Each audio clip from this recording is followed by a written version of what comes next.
আপনি যে গানটি গেয়েছিলেন, আপনার অনেকগুলো গান মানুষের হৃদয় স্পর্শ করে গেছে। তার মধ্যে একটা হুম। হচ্ছে আহ ৩০ বছর পরে এসেও স্বাধীনতাটাকে খুঁজছি, কোথায় আছে মুক্তিযোদ্ধারা।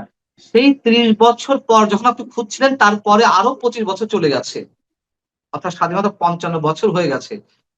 আপনি কি এখনো সেই স্বাধীনতাটাকে খুঁজছেন নাকি খুঁজে পেয়েছেন এর মধ্যে? আমি ততদিন পর্যন্ত খুঁজবো যতদিন আমি দেখবো না যে রাত 11টার সময় কোনো মেয়ে যদি, ইয়াং মেয়ে যদি একা রাস্তায় হাঁটে, সে স্বাচ্ছন্দ্যে হাঁটে।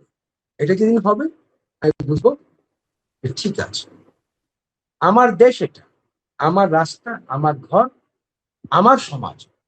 আমার সমাজে যদি আমি বিপদে থাকি, তাহলে এটাকে আমি স্বাধীনতা বলি। সংস্কৃতির মানুষ বলছেন, সংস্কৃতির মানুষের মধ্যে তো প্রবলেম আছে। আমরা দলীয়করণ করি, আমরা স্বজন প্রীতি করি।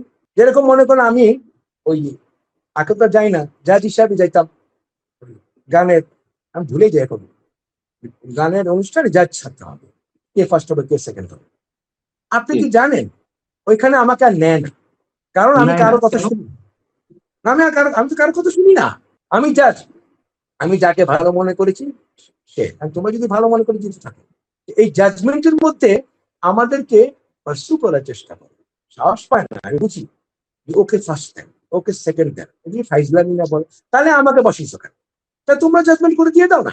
Y are you selling me? আমি জাজমেন্ট করতে বসছি, তুমি ঢং করতে বসছি, এই আর কি। তা আপনি ভালো থেকে পাবেন শুনি? আপনি তো ভালো তো বের করে আনতে পারবেন।